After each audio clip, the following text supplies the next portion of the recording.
Selamat pagi, teman-teman yang terkasih dalam Tuhan. Kita akan belajar pelajaran keempat pada hari ini 15 November 2020 dengan judul Pemimpin Pembaptisan. Mari kita berdoa terlebih dahulu. Tuhan, terima kasih atas penyertaan-Mu, menyerahkannya Tuhan waktu ini untuk kami dapat belajar bersama di dalam pelajaran Alkitab sekolah minggu. Mohon pimpinan dan penyertaan-Mu saja. Hanya di dalam nama Tuhan Yesus kami bersyukur dan berdoa. Amin. Gereja Baptis kita tahu sifatnya itu kan pemerintahannya kongregasional, artinya otonomi dari gereja setempat lokal, tapi sifatnya juga kekeluargaan. Bisa jadi misalnya teman-teman itu tadinya beribadah di Gereja Baptis Indonesia Karena Tuhan, terus saat kuliah atau kerja di luar kota, saat bergabung dengan gereja baptis yang lain, loh ini kok ibadahnya agak beda ya, atau misalnya suasananya saat pertemuan kok agak beda, waktu urut-urutannya ibadah juga mungkin bisa beda juga, karena memang sifatnya yang kongregasional tadi. Gereja Baptis itu punya dua upacara gereja, yaitu pembaptisan dan perjamuan Tuhan. Dan itu semua berdasarkan dari perintah Tuhan. Pada waktu Yesus dia mau disalibkan, dia memberikan perintah dua ini ya. Setelah Yesus hidup di dunia, dia bangkit ke surga, ada dua perintah itu. Yang perjamuan Tuhan, ingatlah akan aku itu, sama yang kedua tentang pembaptisan. Nah, sekarang kita akan belajar tentang pemimpin pembaptisan. Pada waktu minggu-minggu lalu kita sudah belajar syarat dibaptiskan, juga arti pembaptisan itu bagaimana. Nah, sekarang kita akan belajar pemimpin pembaptisan. Di Gereja Baptis ada kesepakatan, khususnya di GGBI, Gabungan Gereja Baptis Indonesia, GBI Karena Tuhan tergabung di dalamnya, itu ada kesepakatan bahwa yang boleh membaptiskan adalah pendeta yang sudah ditahbiskan. Jadi ada pendeta pengantar Injil itu yang sudah ditahbiskan itu boleh untuk membaptiskan. Karena ada juga yang pendeta muda, ada evangelis, ada yang lain ya. Tapi itu kesepakatan di Gabungan Gereja Baptis Indonesia. Kalau di luar negeri beda lagi. Mungkin ada yang beda dengan di Gabungan Gereja Baptis Indonesia untuk tentang pemimpin pembaptisan. Sekarang kan kita lihat sama-sama bagaimana kalau di Alkitab. Ada 3 catatan di Alkitab, khususnya di Kisah Para Rasul, yaitu di dalam Kisah Para Rasul pasal 8 ayat 12, Kisah Para Rasul pasal 10 ayat 48, dan Kisah Para Rasul pasal 16 ayat 33. Saya akan bacakan semuanya dulu ya. Jadi Kisah Para Rasul pasal 8 ayat 12. Saya akan bacakan. Tetapi sekarang mereka percaya kepada Filipus yang memberitakan Injil tentang kerajaan Allah dan tentang nama Yesus Kristus, dan mereka memberi diri mereka dibaptis, baik laki-laki maupun perempuan. Kita akan buka kembali Kisah Para Rasul pasal 10 ayat 48. Saya akan bacakan. Lalu ia menyuruh mereka dibaptis dalam nama Yesus Kristus. Kemudian mereka meminta Petrus supaya ia tinggal beberapa hari lagi bersama-sama dengan mereka. Dan yang terakhir dari Kisah Para Rasul pasal 16 ayat 33. Pada jam itu juga kepala penjara itu membawa mereka dan membasuh bilur mereka. Seketika itu juga ia dan keluarganya memberi diri dibaptis. Hal yang pertama dalam pelajaran kita pada pagi hari ini yaitu anugerah keselamatan yang diterima oleh bangsa lain. Kita tahu bahwa pada mulanya Allah itu memilih Abram dan keturunannya untuk menjadi umatnya.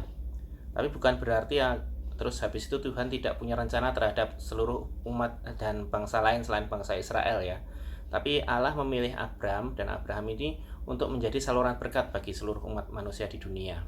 Lewat keturunan Abraham inilah akhirnya Yesus datang ke dunia untuk menyelamatkan seluruh umat manusia dari hukuman dosa.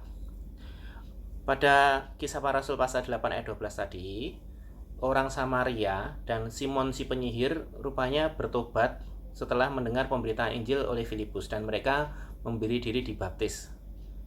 Sedangkan kalau yang diceritakan di Kisah Para Rasul pasal 10 ayat 48, itu diceritakan Kornelius sekeluarga dan semua orang yang ada di rumahnya Kornelius itu setelah mendengar pemberitaan Injil dari Petrus dan teman-temannya yang menyertai Petrus, yaitu orang-orang Yahudi yang bersama dengan Petrus, juga percaya Yesus dan akhirnya dibaptis, memberi diri dibaptis. Bahkan sebelum dibaptis tuh Petrus dan rekan-rekan Yahudinya melihat bahwa sudah ada baptisan Roh Kudus.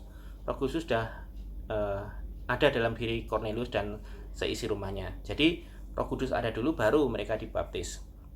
Dan yang terakhir di Kisah Para Rasul pasal 16 ayat 33 itu kepala penjara Filipi saat mau bunuh diri karena Paulus dan Silas waktu di penjara, di dalam ruang tengahnya penjara itu ternyata ada mukjizat dan mereka lepas dari belenggu. Ternyata setelah Paulus dan Silas menjelaskan Injil kepada kepala penjara Filipi itu, dia dan seluruh isi rumahnya memberi diri dibaptis karena sudah percaya Yesus juga. Jadi kita mengerti bahwa Tuhan itu mengasihi semua orang, semua bangsa, tidak ada kecualinya. Semua dikasih kesempatan yang sama untuk dapat percaya bahwa Yesus adalah Tuhan dan Juru Selamat. Dan tanda pertobatan dan tanda sudah percaya Yesus tadi itu adalah melalui pembaptisan. Ini hal yang pertama ya. Jadi anugerah keselamatan itu ternyata disediakan dan dapat diterima oleh seluruh umat manusia di dunia, dari bangsa manapun, kulit apapun, bangsa manapun. Kan ada lagunya, Yesus cinta semua bangsa ya. Itu yang dilakukan oleh Yesus. Nah, sekarang kita yang kedua. Kita akan baca yang kedua tentang pemimpin pembaptisan. Perintah Yesus di Matius pasal 28 ayat 19 sampai 20. Saya akan bacakan. Matius pasal 28 ayat 19 sampai 20. Mesti sudah hafal teman-teman semua ini. Ayat 19 sampai 20. Karena itu pergilah, jadikanlah semua bangsa muridku dan baptislah mereka dalam nama Bapa dan Anak dan Roh Kudus, dan ajarlah mereka melakukan segala sesuatu yang telah kuperintahkan kepadamu, dan ketahuilah aku menyertai kamu senantiasa sampai kepada akhir zaman. Perintah Yesus juga sudah jelas di Matius pasal 28 ayat 19 sampai 20 ini. Untuk kita memberitakan Injil dan mengajar, dan juga akhirnya tadi membaptiskan. Baptiskanlah mereka, ajarlah mereka. Pada waktu itu Yesus ngomongnya kepada murid-muridnya, dan artinya Yesus minta murid-muridnya melakukan hal itu, termasuk kita yang saat ini adalah murid-muridnya Tuhan Yesus. Kalau flashback lagi ke tadi yang di Kisah Para Rasul pasal 8, pasal 10 dan pasal 16 tadi yang saya ceritakan kisahnya tadi itu, kita melihat di gereja mula-mula prakteknya itu saat ada pembaptisan tadi, masih ingat ya, Filipus membaptis Simon dan orang-orang Samaria yang percaya Yesus. Terus Petrus dan teman-teman Yahudinya membaptis Kornelius serumah dan semua orang yang ada di rumah. Dan juga Paulus dan Silas membaptiskan kepala penjara Filipi dan keluarganya.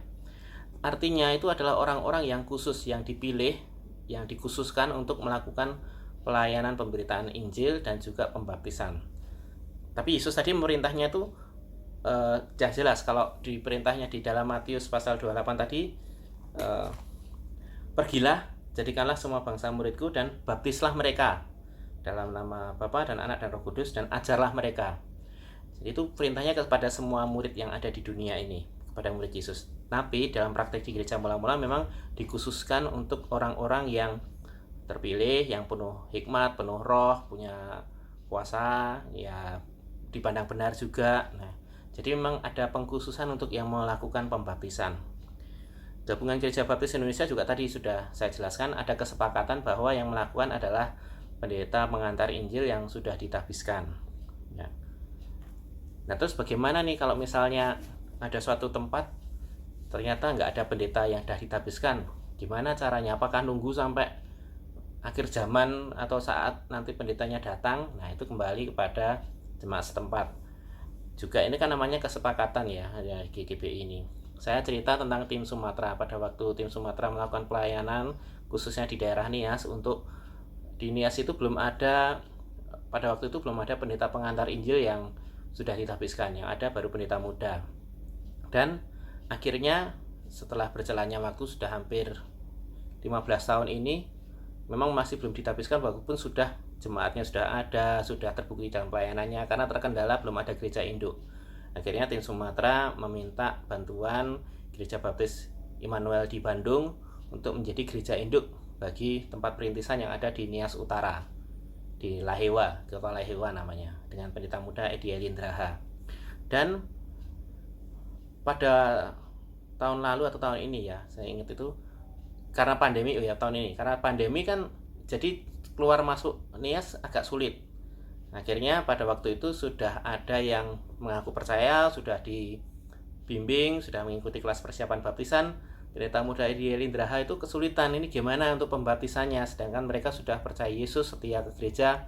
Akhirnya tim Sumatera koordinasi dengan Gereja Baptis Immanuel Bandung untuk Gereja Baptis Immanuel Bandung memberikan kewenangan bagi pendeta muda Ediel Indraha untuk melakukan pembaptisan. Jadi belum ada upacara penahbisan bagi pendeta muda Ediel Indraha itu tadi. Belum seperti kalau di sini kemarin pendeta Cipto Hadi ditahbiskan itu ya. Itu enggak ada seperti itu, hanya dengan selembar surat dari keputusan musyawarah gerejanya Gereja Baptis Immanuel Bandung, dan akhirnya diberikan kewenangan dan berjalan dengan lancar. Dan di sana sudah disebut sebagai pendeta pengantar Injil bagi pendeta muda Ediel Indraha ini. Jadi itu hal-hal yang di lapangan yang kadang itu berbeda dengan yang disepakati bersama di gabungan Gereja Baptis Indonesia. Tapi tugasnya tetap sama ya, tetap sama, yang perintah Tuhan Yesus itu yang harus tetap dilakukan. Kesepakatan itu bisa dipertanggungjawabkan. Seperti juga waktu Rasul Petrus mau datang ke Kornelius kan sampai 3 kali Tuhan Yesus itu memberikan penglihatan, dikasih makanan dari hewan yang tidak halal pada waktu itu. Petrus juga heran kenapa ini ya sampai 3 kali. Tapi akhirnya Petrus melakukan itu, dan Petrus dan teman-teman yang Yahudi akhirnya paham bahwa Tuhan mengasihi semua bangsa. Perintah Tuhan tetap sama dari dahulu, sekarang, dan selama-lamanya, dan itu yang harus kita lakukan. Caranya bagaimana itu yang mungkin menyesuaikan dengan kondisi zaman. Seperti sekarang ibadah. Kalau zaman dulu ibadah harus ke gereja lah, sekarang kan enggak, ibadah bisa lewat virtual, tapi tetap esensinya sama. Karena apa? Gereja bagi kita orang percaya itu bukan gedungnya, tapi adalah setiap orang yang sudah percaya Yesus. Kita ini adalah gereja-gereja yang ada di dunia ini. Tugasnya sama. Pergilah, jadikanlah semua bangsa muridku, baptislah mereka dalam nama Allah Bapa dan Anak dan Roh Kudus, dan ajarlah mereka melakukan segala yang kuperintahkan kepadamu. Nah, itu yang harus kita lakukan. Jadi kesimpulannya, pembaptisan adalah perintah Tuhan untuk semua murid-muridnya. Nggak ada yang hanya, oh yang untuk kamu aja deh itu pembaptisan, yang lain ke penginjilan. Enggak. Perintahnya tuh sama. Bahkan tadi ya, beritakanlah, ajarlah, nanti semua muridnya tuh harus juga bisa mengajar. Jadi pembaptisan adalah perintah Tuhan untuk murid-muridnya, termasuk kita saat ini. Dan pemimpin pembaptisan sebaiknya itu orang yang memang dipilih, dikasih kewenangan, tapi juga menjadi teladan, penuh roh. Yang seperti tadi ya, tadi kalau di gereja mula-mula kan ada Filipus, Petrus, Paulus, Silas. Nah, itu yang melakukan pembaptisan. Tapi kalau saat darurat bagaimana? Nah, itu kembali kepada hikmat Tuhan. Perintahnya tadi tetap yang Yesus tadi kepada semua muridnya, bahwa harus pergi memberitakan Injil dan membaptiskan mereka. Saat darurat itu kembali pada hikmat Tuhan yang diberikan kepada kita masing-masing. Tapi kembali Tuhan memberikan perintah yang jelas. Pembaptisan, pemberitaan Injil, pengajaran, itu harus kita lakukan sebagai murid-murid Tuhan Yesus. Demikian yang kita pelajari pada pagi hari ini. Mari kita berdoa. Tuhan, terima kasih atas penyertaan dan pimpinanmu dalam kami belajar bersama tentang baptisan ini. Sudah 4 minggu kami belajar, dan kami bersyukur pada poin yang sekarang tentang pemimpin baptisan. Kami percaya Engkau memberikan hikmat pada kami semua untuk dapat menerapkan apa yang Engkau kehendaki dalam kehidupan kami ya Tuhan. Tolong kami untuk dapat hidup benar dan kudus di hadapan-Mu, melakukan apa yang Engkau kehendaki dalam kehidupan kami sehari-hari, dalam setiap aktivitas kami. Ada yang bekerja, belajar, ada yang beraktivitas di kegiatan sosial ataupun di masyarakat, dan bahkan di dalam keluarga kami masing-masing.